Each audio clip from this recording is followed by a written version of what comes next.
Hi, my name is Bukola and I'm here to answer 20 questions about my business. I have the questions right on this phone and I'll be reading them out and answering them one after the other. The first question says, can you please introduce yourself and tell us about your business? Like I said earlier, my name is Bukola Shitu, aka Bukenzio. I am the creative director behind Bukenzio Fashion Hub. At Bukenzio Fashion Hub, we are specialized in tailoring. We are also supply fabrics, bill fabrics to be precise, tailoring items as well. Bukenzio Fashion Hub was established in the year 2019. Number 2 question says, what inspires you to start your own business and how did you identify the opportunity before you went into it? Basically, fashion business is a very lucrative business that everyone knows, because aside from it doing buying and selling, I am selling my skills, so I am getting my profit in 2 ways. So basically, since that is the opportunity that made me went into it, and aside from that, what inspired me basically is inability to stay idle. I really don't want to stay idle while looking for a job, because I ventured into fashion line after the uni, after my degree. That was when I went for fashion line business. So basically, what inspired me is not wanting to stay idle. I actually don't want to be idle. An idle man is the devil's workshop, actually. So I really do not want to stay idle. I really wanted to start something for myself. That was what prompted my business and my fashion brand. Number 3 says, what are the major problems faced when starting your business, especially considering the Nigerian African market? Ego is number 1. That is the number 1 problem basically everyone faces when starting up. So what I faced when starting up was basically, first thing, number 1, funds. There was no one to say, okay, take. No, you have to do things for yourself, and of course that is my number 1 major problem. And secondly, the major problem I faced when starting up was the ability to get clients to sew for. Basically everyone has someone who makes their clothes for them. So you now coming into the market and you now getting clients for yourself, it was a big deal for me. So number 4 says, how did you overcome those challenges and what lesson did you learn from them? First thing first, the part of the capital was I worked before I started my business. So the fund I raised from me working was what I ventured into my business, and of course getting clients for myself.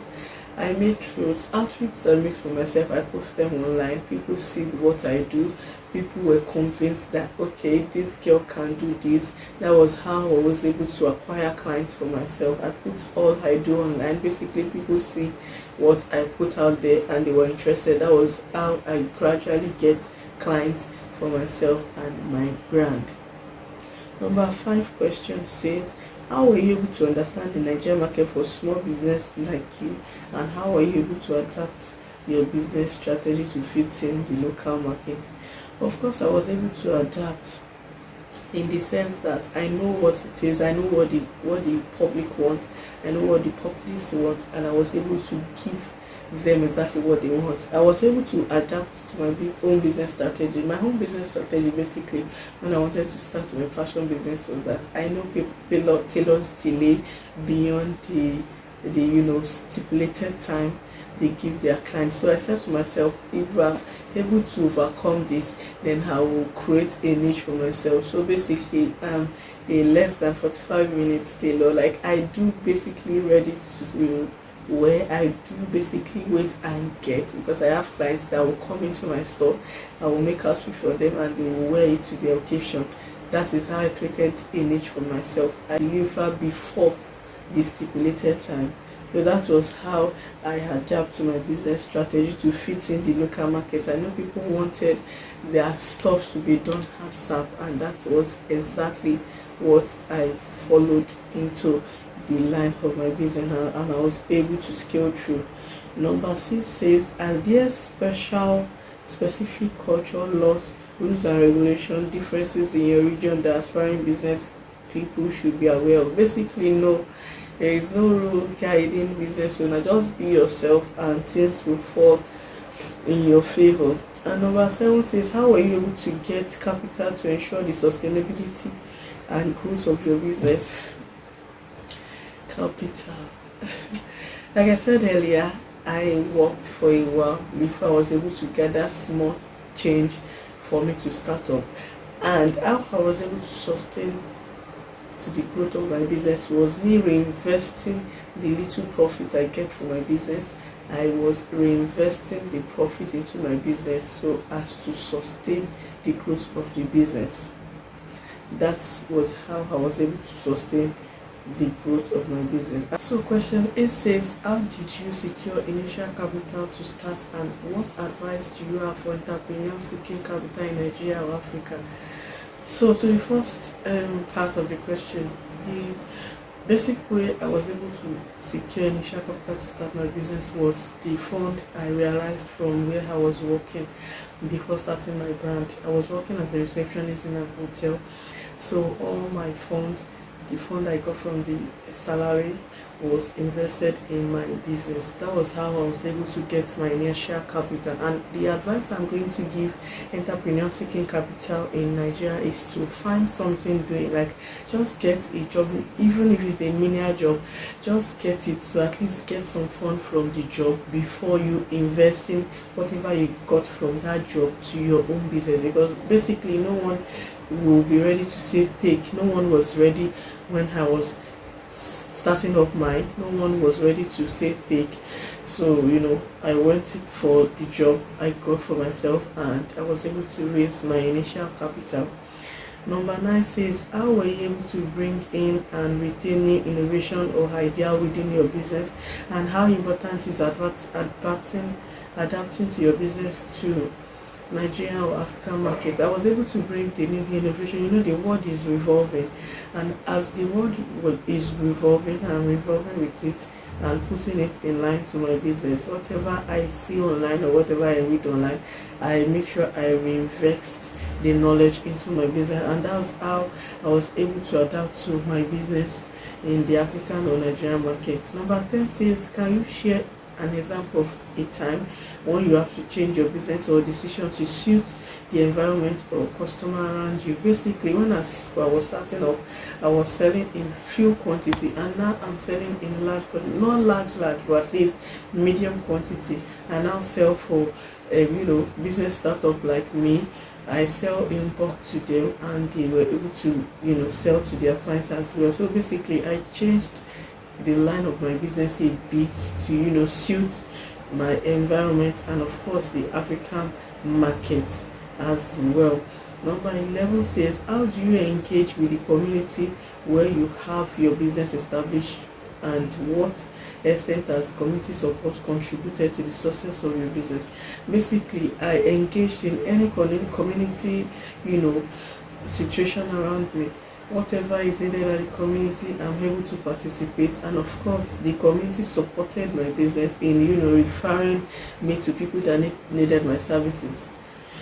Number 12 says, are there specific ways entrepreneurs can give back to the community they operate in? Of course, there are several ways to give back by interfering with the happenings of the community, supporting if need be. That is the way you can give back to the community you operate in.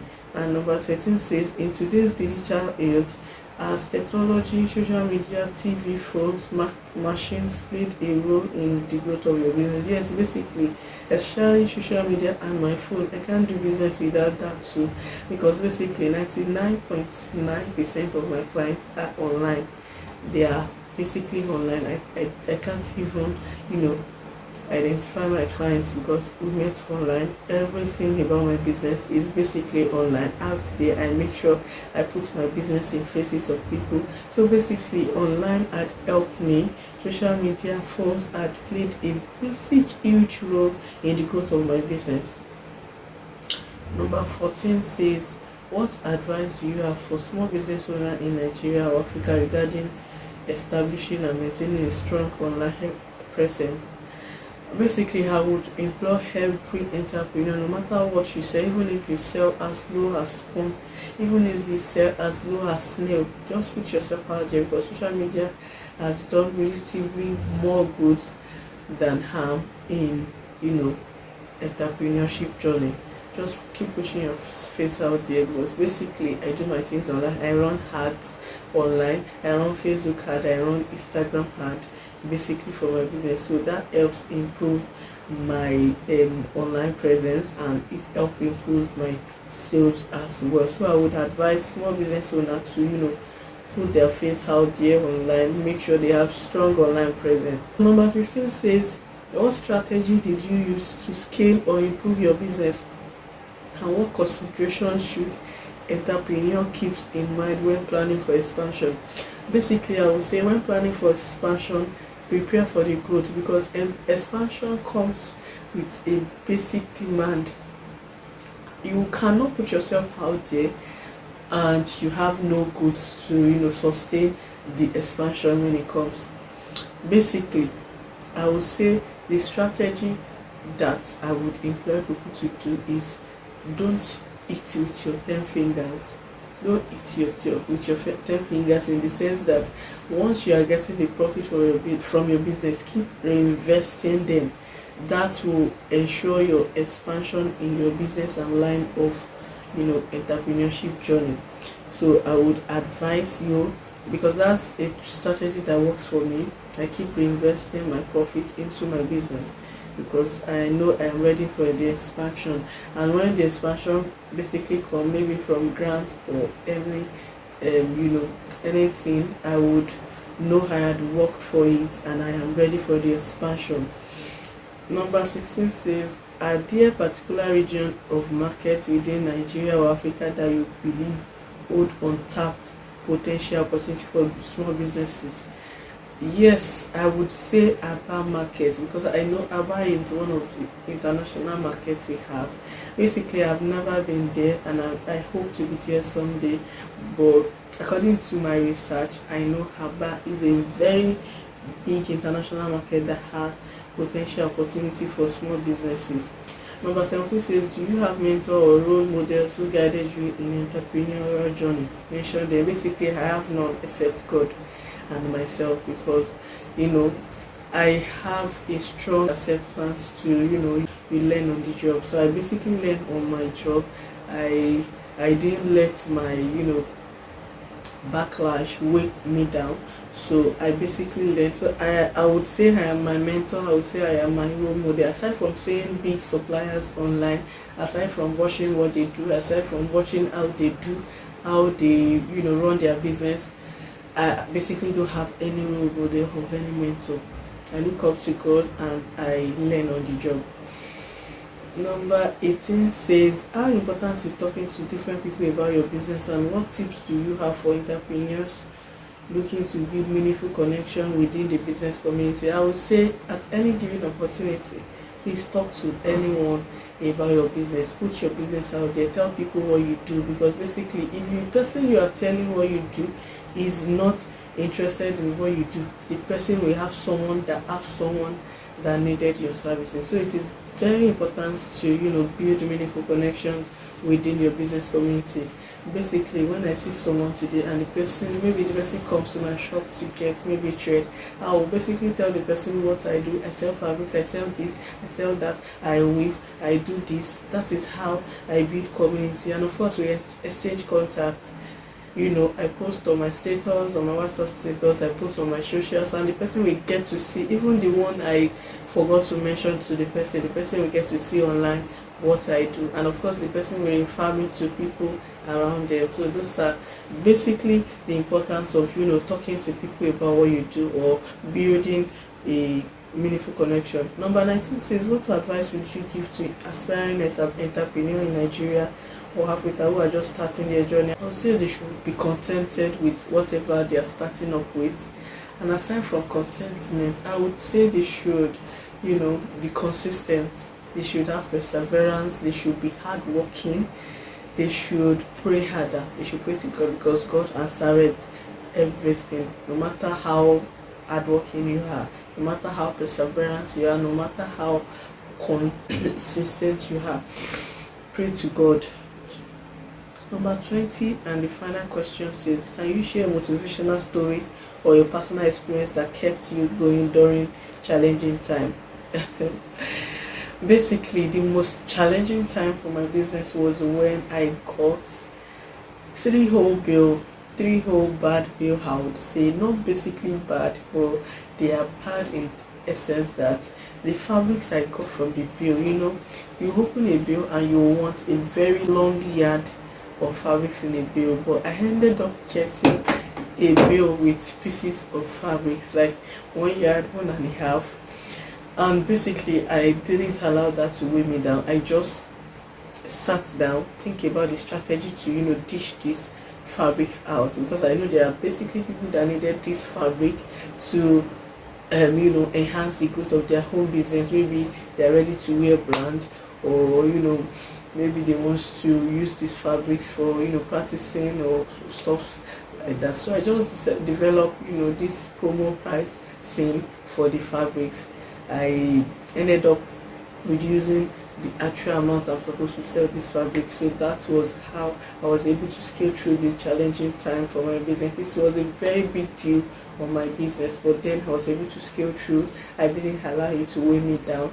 So basically that was how I was able to overcome the challenging time for my business. So basically I am done answering all the 20 questions I have. I will be awaiting your response, and I will be glad if I get this grant, because I will be able to get more bills to supply my clients with. I will be able to get the different bills that I have not yet gotten for my business. So I will be able to do things for my business in a very much bigger way. So thank you so much. I will be awaiting your response on this grant, and I'll be glad I am a beneficiary. I am open to any question or more interview or further interview on this regard. Thank you so much for listening, and I will be glad if my application is considered. Thank you so much, BukenziosCorner, and I sign out. Bye.